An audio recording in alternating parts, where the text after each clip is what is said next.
The story's about Robert Bruce, the man who kind of is probably the founding father of Scotland in 700 years ago. It's a certain period in his history where he goes from being an aristocratic lord who's surrendered to King Edward of England, who's basically subsumed the whole country into his country, and he goes on a journey to where he finds himself really unable to stick with the surrender that he's agreed to, that he's sworn oaths to, and starts to kind of kick back. I wanted to work with David again, so I was immediately interested, and then it was a matter of crafting a character from a historical figure, the information on whom is pretty oblique in terms of his driving passions and why he did what he did when he did it. Well, he is known for having kissed the ring, so to speak, of Edward. But why did he do it? Was he plotting? Was he Machiavellian? Was he a coward? All of these things, all of these questions are really, really intriguing to me. And David, and I know David, and he's interested in asking all these questions about motivations and whatnot, and not really needing to answer all of them fully and wanting to explore them. And I was super excited to make something on this big of a scale. The accounts of these people tended to be kind of propagandist, so you could have certain things written about you that may or may not be true. So fleshing out, like, I feel like, you know, storytelling, certainly for our purposes, it's about, you know, fleshing out these people and making them real. But yeah, he's a complex guy who's trying to kind of fill his father's shoes, and his father was notoriously good at warmongering and keeping the status quo between England and Scotland as was, you know, and he perhaps, I don't know, is or isn't up to the job.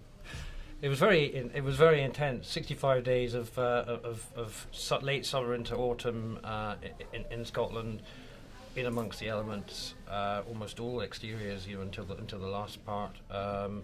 And just being thrown into a world of medieval recreation as much as we possibly could, with chainmail and horses, and, you know, as much connection to the medieval world that we were trying to describe as possible. And then the guys, you know, had to inhabit that and work within that world as much as possible. And I think with the land, I mean, I think you mentioned in some notes that the land is as much a part, like a cliche character of this, because it was brutal, is what it was. It was brutal, but we didn't expect anything else, you know. Although at times we were standing on a beach doing that scene, you know, the one I'm talking about, in Skye, and I'm like, you know, this boy's from Berkeley. I know I'm from Glasgow, but I live in California. We're about to freeze to death.